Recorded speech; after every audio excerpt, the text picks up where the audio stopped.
We did it! Oh. Are you alive? Oh, did you fall asleep? 5 days of this campaign. We're finally done. Yeah. It's amazing. Yeah, it was a lot, but we made it. Alright. Whew. So, we better clean this up and, so we can start reviewing Alchemists for this week, right? Right. Or you know, wait. You know what we could do, because this is here, and it's out, and Alchemist is over there, you know, it's still in the box. We could just review this. Oh. Right? Yeah, I don't see why not. I mean, we played this for 5 days. I don't even know what Alchemist is about anymore. We can You're just right. play this. We just review this. You're right, let's do it. Alright, let's do it. Let's review this game. Alright. I'm Jaysen Headley, this is K.'C'arl Lee, and this is Game Night.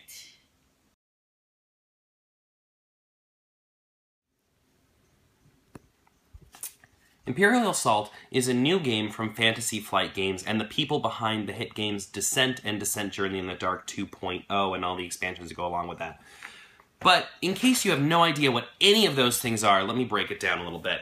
See, the Descent series is a game all about one player versus 4 other players. One player plays the bad guys, and the 4 other players play heroes trying to thwart the villain. In this game, you're using miniatures in order to do those things. People are playing miniatures as their heroes, and then the villain is playing all sorts of miniatures, which can attack them and cause all kinds of bad things to happen to them. Imperial Assault, of course, is Descent, but done in the Star Wars universe. So we're using miniatures like Darth Vader, and we're using miniatures like this creepy monster thing, and then there's this guy with a pointy finger, and the idea is that up to 4 players are versing one Imperial player who's just trying to make their lives hell. But let's learn a little bit about those heroes. So the game out of the box comes with 6 characters that heroes can play. And each one of them comes with their own little figurine, which are highly detailed and super, super duper cool. Like this guy, Garkon. He's one of my favorites. So they each have a player card. Here's Garkon's, right? And it has their stats on the bottom, including their health, endurance, speed, and defense. And this is their special ability. Okay, and every one of these cards has that. And once they get wounded with enough health, it turns over to their wounded side. And so each character has those, and as you play the game, you actually gain experience when you finish a campaign. There's objectives that you have to complete. Like maybe you have to free somebody who's been captured, or maybe you have to destroy a base, or you have to capture something, or you have to do something else to prevent information from getting out into the Imperials. And so when you accomplish the mission, you get credits, which is money, so that you could purchase these item cards that enhances your abilities. Sometimes they're equipment, sometimes they're weapons. And then each character has their own special deck of ability cards, which you can purchase with experience. Rampage, this is one of Garkon's. And so every time you complete a campaign, well, not a campaign, a mission, you gain these experience points and credits to buy more abilities. And the thing is this, each player can play one character, so normally just 4 character heroes and then 1 Imperial Games Master type of dude. And I'm playing all 4 at once, but normally you don't have to do that. But when you're playing it all at once, if you have 4 players or not, there's a lot of interplay and teamwork involved, because each character has such different abilities, different range of attack, different ways they can move, things that they could do, like if you have the Force, or if you're a warrior like Garkon, you're more likely to be a tank, and so you can really strategize against the enemy based on your objective. So it's there's a lot of strategy to this game, which I think, and I think it's a lot of fun. Lots of beating up. So the main aspect of Imperial Assault is that you're attacking one another, the heroes and the Imperials, and there are all sorts of different dice, and each character does different dice that they use to attack and different dice they use to dodge, and they'll have things like numbers for accuracy for long-range characters. Heroes can use things like surges, and so can villains, which give them extra damage or extra accuracy or extra status effects that they impart. So a big part of the game is relying on this really cool dice system that works great. And there are different kinds of defense. But the Imperial player's real main job is to take down the heroes and attack them as much as possible. See, while each hero only has their one card, the Imperials have tons of different creatures and monsters and Imperial guards and different droids to fight with. So they're using these cards and summoning them as they go using threat level, which is increasing every round. So the longer the heroes take, the more power the villain is getting.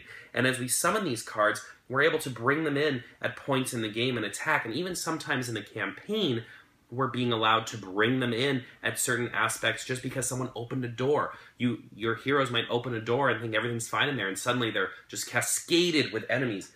And all of that is coming from this campaign book, which gives us a synopsis of exactly what's going on in the campaign. It lets the Imperial player know, if something is destroyed, this happens. If a door opens, this happens. And exactly all the rules you need to play this mission. And on this side, we've got a map of everything. So we know exactly where creatures can drop in, but the heroes don't know. So you're playing sort of this game of, maybe you want the heroes to open the door because then you can bring in a whole bunch of new stuff. So you give them resistance, but not too much resistance, and there's so much strategy to each side. And most of your cards that you're using are hidden to the heroes. So they don't know what you're going to pull out next until you've pulled it out. And everything is revolving around these missions, so as you go, you're completing side missions and story missions, which then lead to more and more campaigns, and you're keeping track of it. And there's just so much going on in this game that when we say we can take 5 days to play a campaign that follows these characters through and just sees all sorts of twists and turns based on who wins, because unlike other games, just because the villain wins does not mean we redo the mission. No, it means that something different happens, and probably there's a different mission we go to. So everybody is vying for control, and there's never that feeling that, oh, if the Imperial player plays, well, now we got to replay the mission, because that wouldn't make it fun at all. If the Imperial player plays, no, we play a different mission. Maybe the heroes get captured or something like that happens. And that's really exciting because every time you play this game, every single time, it's going to be different. So Star Wars Imperial Assault comes with 2 allies that you can actually use in the game. One for the Imperial side and one for the hero side. And one of them is Darth Vader, of course. And he actually comes with his own missions that he can go on that you can also play. And then the counterpart of Luke Skywalker, who also has his own missions that he can play as well. And as allies, both the Imperials and the heroes can actually call in these characters to come assist their team and use them as characters to accomplish an objective. Now, those 2 come with the game, but other characters like Han Solo does not come with the game, but there is a mission for Han Solo where you can actually acquire Han Solo to use him, but he comes in like a little token. But you can also buy Han Solo, the actual figure, and with his card, and then you can actually have him in the game as Han Solo, and I think it comes with his own missions too. And all these other allies of Imperials and heroes can be purchased outside of the game in these expansion packs. And we've got Chewbacca, which also comes with his own mission objectives and side missions, rather. And this is the Royal Imperial Guard or something like that. I think he's some kind of special guard, but he kicked my butt. Like, he gets to roll the Jedi dice. I don't think it's the actual Jedi dice, but really cool people get to roll that white dice and kick people's butts. And so you get to call them in specific parts of the game, like maybe in the campaign they actually specify a time in which you can have an ally come in, or you gain an ability to have an ally come in between a game or whatever. And that's when you get to use them. So, it does make the game different because you're adding characters that you didn't have before on both sides, which change things up. Because they come out with their own side missions as well. So even though you have the base game with its campaign, you can mix it up with different side missions. So, I don't know that there's a lot that I would change about this game, necessarily. I know that I would want more of certain things. Like, I want more monsters. Like, I love these droids, and I love the little stormtroopers, but I want more creatures. Like, there are so many cool creatures, and that's what is cool about Descent. And Descent, yeah. There are a lot of monsters. I mean, the biggest thing is, the AT-AT, whatever, the AT-AT. ATST. ATST. Yeah. But in Descent, they're really huge, and they just look really cool because they're like giant dragons, and they look insane. Yeah. But the largest monster is this guy right here so far, and he's not really that big. And next to you, yeah. I mean, here's the thing about Descent, too, is that Descent gives you all these, like, traps and things. Like, you have boulders that are rolling down. You have, like, walls that have spikes on them. I need more of that. I need more traps to set up because that makes the game even more interesting. Right now, the most you can really do as far as traps is summoning creatures. And that's great, but I would love to have even more tools, maybe not even miniature tools, at my disposal. When I think about what I would change about this game, like I said, it's not that I want to change anything, it's that I just want more, I can't imagine that it's not coming, because this is like the first edition of the game, and Descent has a second edition that had, what is it? Like, it's like a crazy amount of expansions, a lot of expansions, I'm sure they had a lot of time to build up all that type of stuff, which this game is probably going to do because it's such a huge this is license. Still very new, with the movie coming out. And they have their first expansion coming out in April or May, so their first true expansion. These are, the ally packs are considered like mini expansions, but they're coming out with their first true one, Twin Shadows, which will introduce Boba Fett and C-3PO and R2-D2.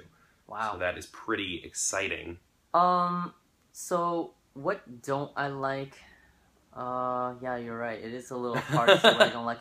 I guess this isn't their fault, but playing 4 characters at the same time at first was it took me a long time to do what I was supposed to do, and I think you can just run through it really quick and try to get the objective done, but at first you're gonna want to slow down and really analyze all your specific abilities and try to use them to your advantage, because you only get 2 actions per turn, and what your objective is, and you go back and forth, and so you really try to strategize with 4 different characters if you're playing them all at once. And if you're playing one each and there's 4 of you, then you're going to want to try to coordinate and things will just happen. So it could potentially take a lot longer, or if you decide to just kind of shoot for it, but you'll miss a lot of things that you could do with your cards, I think, if you do that. Yeah. And I will say, get done faster though.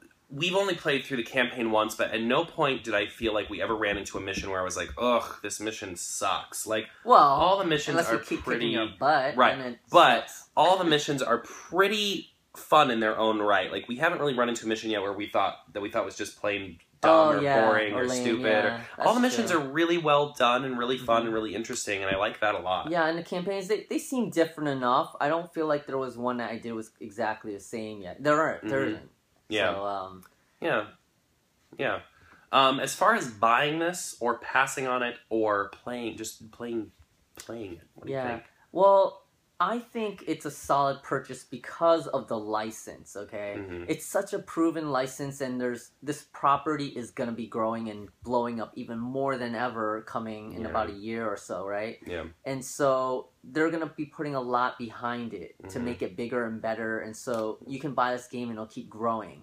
So it's a good purchase to make if you like it. I would like to throw out a warning. This is a big game. If you're the kind of person who's going to play this once every, 2 months and, we're going to pull it out and play a campaign, probably not for you. Like, I'm going to be really honest. If you're the kind of person, though, who wants to get a group of friends together and maybe, once a week play through a mission, this is a great game for you. And, something we didn't mention at all, this game has a whole other mode. It has a skirmish mode, which lets you fight one-on-one. And while I'll be completely honest here, we haven't played that yet, but we know that a lot of people are really liking that. So there's a lot of game here, but it is $100 worth of game. So if you like Star Wars, if you like role-playing games, if you liked Descent, this is a game for you. But if you're someone who's like, I really like Monopoly, but I really like Star Wars, but my favorite game I'm playing right now is Munchkin. This is probably maybe not the game for you. I don't want to diss Munchkin players at all. I'm just saying this is a heavy game. There is a lot here. There's a lot to get. This is a long-term investment. This is not a one-night stand game. This is like a game night that you are going to play for several nights in a row if you want to complete a whole campaign. Yeah, or at least once a week. But right. And if you have a gaming group that's into that, go for it, because it is so freaking fun. Yeah. It is so addicting. To buy it for a casual game, yeah, you're right. Yeah, it's not really... No. You can if you're just a big fan. You like collecting Star Wars stuff and then not using them, which people do that. I've done that before when I was younger. I'll buy stuff and I'll never play it, but just because it has to do with something I really like. Because it has cool pieces. But if you have the time to invest in this game and you have the money to invest into this game, it is so, so good. I highly recommend it. I would say buy it. Yeah, I agree. Buy it. All right. Well, that's all for us for game night. We reviewed Imperial Assault this week. Maybe we'll actually review Alchemist next week. Let us know what you think in the comments down below. We're loving your comments. We love hearing from you on Board Game Geek as well as on YouTube as Carl destroys the map. You can follow us on Twitter. I'm at Cucamonga Cat. This is at carlkaholi. We'll put those down there. You can also follow us on Instagram. I'm at EasyCat. This is also at carlkaholi. Yeah, and you can actually follow our progress in the campaign in our Instagram accounts. Yeah, we post a lot on Instagram. Yeah, like each battle, basically. Yeah. And it tells like a little story. And we do that for a lot of games. So if you're someone who's into board games and you like, we pretty much always follow back unless you're clearly a bot that's just following me so that I can follow you back. But we really like talking to people with similar interests on Instagram and Twitter. So follow us and get to know us and talk with us. If you're in the New York area, for goodness sake, introduce yourself because we'd love to have a game night with you. Yeah, let's play a game. Yeah. And you can also follow our blogs. I will just put those down below so you can see them real quick. And you know what? We'll see you next week for some more gaming goodness. Game night. Game night. Oh no. I probably broke something. Imperials are dead. The Imperials die anyway. It's fine. Oh.